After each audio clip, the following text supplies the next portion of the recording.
আজকে আবারও দেখাতে চলেছি ওড়না ড্রয়িং। ওড়না ও কামিজের সঙ্গে আজকে দেখাবো শুধুমাত্র ওড়না ড্রয়িং।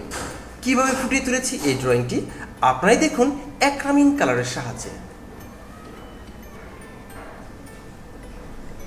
হ্যালো ভিউয়ার্স, জল চ্যানেলের পক্ষ থেকে আমি sdpannu প্রত্যেককে জানাই অসংখ্য অসংখ্য ধন্যবাদ। ড্রয়িং ও ডিজাইনের আজকে করছি ওড়না ড্রয়িং, আর ওড়নাতে করতে চলেছি গোলাপের কাজ। গোলাপের কাজটি করছি ইয়েলো কালার। তবে আপনারা জেনে থাকবেন এই ধরনের ইয়েলো কালার পাওয়া যায় না, অর্থাৎ ইয়েলো কালারটি আর একটু হালকা হয়ে থাকে। এখানে ইয়েলোর সঙ্গে মিশিয়ে নিয়েছি কিছুটা অরেঞ্জের কম্বিনেশন। আপনারা এই সব কালারের সঙ্গে আপনারা কিন্তু এনকে এবং বাইন্ডার মিশিয়ে নিতে পারেন, কারণ এনকে এবং বাইন্ডারের মাধ্যমে এই কালারটি হয় আরও বেশি শক্তপোক্ত, হয় আরও বেশি টেকসই।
রং তৈরি সম্পর্কিত তথ্য। এই সকল রং তৈরি করার জন্য আপনাদেরকে অ্যাক্রামিন কালারের সঙ্গে এনকে এবং বাইন্ডার মিশিয়ে নিতে হবে। যদি এটি মসলিন বা লাইলন টাইপের কাপড় হয় তাহলে কিন্তু মিশিয়ে নিতে পারেন লায়ন পিকচার। তার মাধ্যমে এটি রং টেকসই ও গুণগত মানে অনন্য, যার গ্লেসটিও আপনাদের চোখে পড়ার মতো। আজকে ড্রেস হিসেবে ব্যবহার করছি ওড়না, যা হয়েছে হাফ সিল্কের মাধ্যমে। এখানে ওড়নাটি একটু ডিজাইন অর্থাৎ জরির কাজ করা থাকার কারণে আমি কিন্তু কিছুটা সমস্যার সম্মুখীন হচ্ছিলাম। আবার দেখার সৌন্দর্য কিছু অংশে বেড়ে যাচ্ছিল, যে কারণে কাস্টমারের চাহিদায় ওড়নাটি সিলেক্ট করি।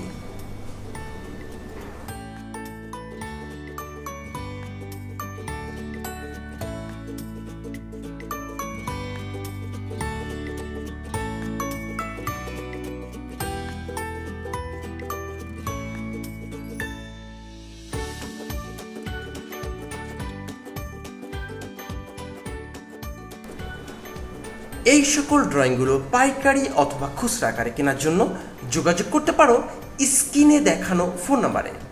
এছাড়াও টিউশন সম্পর্কিত যে কোনো তথ্য জানতে ফোন করতে পারো স্ক্রিনে দেখানো ফোন নাম্বারে। আমার ড্রয়িংয়ের খুচরা মূল্য সম্পর্কে জানতে ঘুরে আসতে পারো আমার ফেসবুক পেজ থেকে, যেখানে প্রত্যেকটি ড্রয়িংয়ের খুচরা মূল্য দেওয়াই থাকে। ড্রেসগুলোকে খুচরা আকারে পাওয়ার জন্য ফেসবুক পেজের গুরুত্ব অনস্বীকার্য।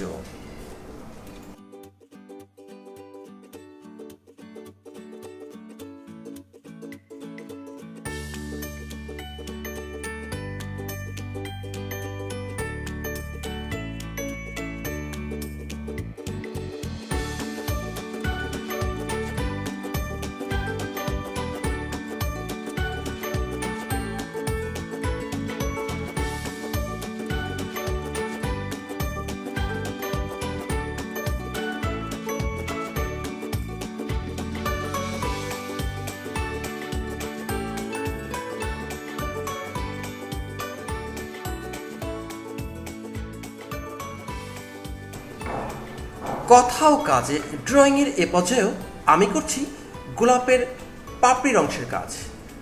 গোলাপের কলি, পাপড়ি এবং এর সঙ্গে সঙ্গে করেছি পাতার অংশের কাজ। পাতাটি করেছি অলিভ গ্রিনের সাহায্যে। আগের অনেকগুলো ভিডিওতেও রং তৈরি সম্পর্কে বিশদ বিবরণ দেখিয়ে এসেছি। ইচ্ছে করলে তোমরাও দেখে আসতে পারো ডেসক্রিপশন বক্সে দেওয়া লিঙ্ক থেকে, যেখানে রং তৈরির ভিডিও সম্পর্কে বিশদ বিবরণভাবে আলোচনা করা হয়েছে।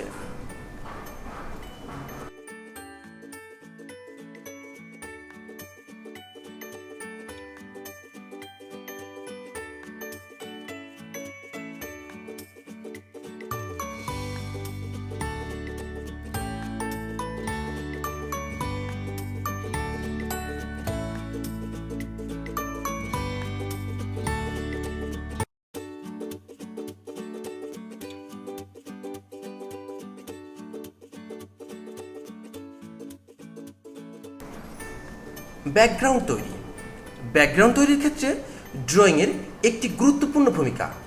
এখানে ব্যাকগ্রাউন্ডটি যতটা বেশি সুন্দর হবে এবং সঠিক কালার ব্যবহার করা হবে, তার মাধ্যমেই ফোকাসিং পয়েন্টটি ফুটে উঠবে।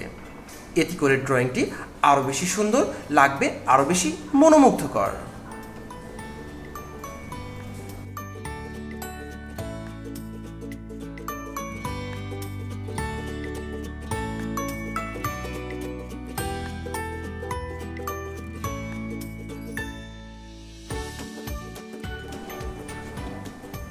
আজকের ড্রয়িংয়ের অধিকাংশ ক্ষেত্রে ব্যবহার করা হয়েছে 12 নম্বর ফ্ল্যাট ব্রাশ, ব্যবহার করা হচ্ছে 10 নম্বর রোল তুলি, আর রং হিসেবে ব্যবহার করা হচ্ছে অ্যাক্রামিন কালার। ড্রেস হিসেবে ব্যবহার করা হচ্ছে হাফ সিল্ক। আর এখানে ব্যাকগ্রাউন্ড হিসেবে এই মুহূর্তে ব্যবহার করছি অ্যাক্রামিন কালারের ব্লু কালার, যেটি লাইট ডিপ শেডের মাধ্যমে কাজ করেই চলেছি। আর দেখলেই বুঝতে পারছো এখানে কিন্তু পানির স্প্রের গুরুত্ব অনস্বীকার্য। এটির মাধ্যমেই আমি কিন্তু এই ব্যাকগ্রাউন্ড শেডটি সঠিকভাবে দিতে সক্ষম হচ্ছি।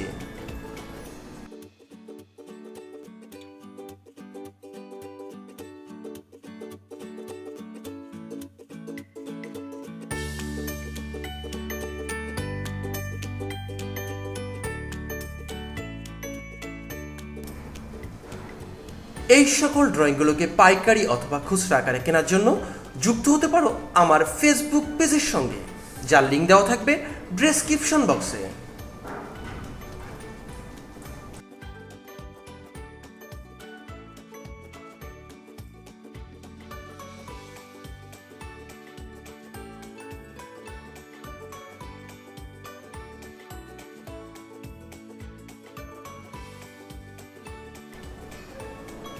আজকে ড্রয়িং ও কথাচিত্রে ছিলাম আমি sdpannu, এবং ভিডিও এডিটিংয়ে ছিল প্রান্তিক দাস স্পর্শ। এতক্ষণ ধরে আমার ভিডিওটি দেখার জন্য প্রত্যেককে অসংখ্য ধন্যবাদ। লাইক, কমেন্ট, শেয়ার করে আমাদের সঙ্গেই থাকুন।